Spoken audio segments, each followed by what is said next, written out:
name is Ed Pearson, and I've been part of the firm of Overton, Lyman and Prince, which is LA's oldest firm, or at least that's what we claim. And I had the great fortune about 10 years ago of having my daughter Cynthia become part of our firm. And she's with me today. And I'm Cynthia Pearson. I've been with Overton, Lyman and Prince for about a little over 10 years now. Arlyne Husted was an estate planning client of mine from about the year 2011. I don't know precisely when.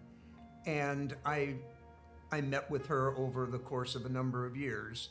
She was a widow who lived in San Marino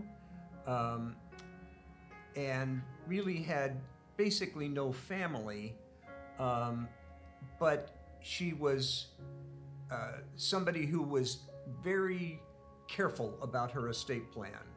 And we went through many iterations of it before we got to the point of installing a component of creating a foundation. And that's what eventually developed into the alternative of a PCF endowed fund to benefit those same areas that she was interested in benefiting. When Arlyne had created her estate plan, put her trust in place, she was envisioning her son-in-law as the trustee who would be in charge of creating the foundation. But he was not able to serve, and so Ed actually took over that role, and as trustee really had a chance to think about how best to effectuate Arlyne's charitable intent.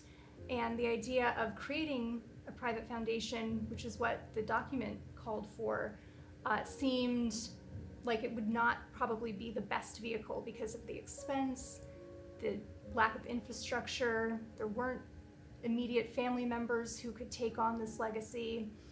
And so we thought of, where could we create an endowed fund? And because Arlyne was from San Marino, it made a lot of sense for us to think locally, and that's where Pasadena Community Foundation came in. I felt like it really shouldn't be necessary that we would need to ask the court for this authority.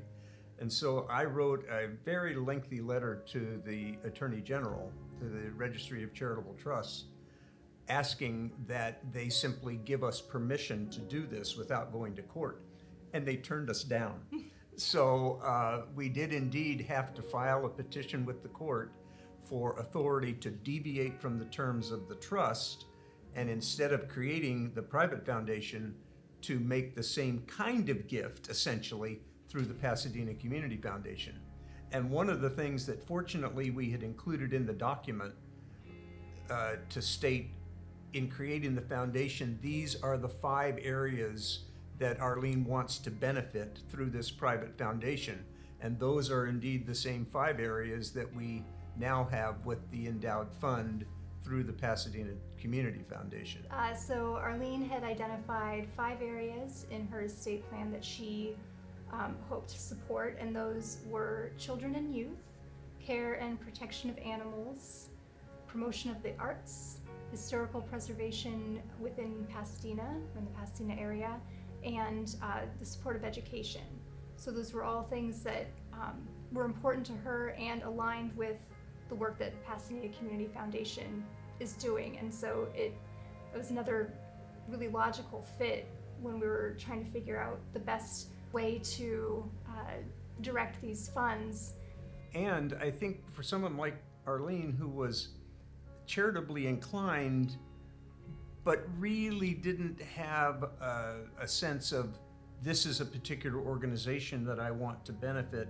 I want to benefit this cause.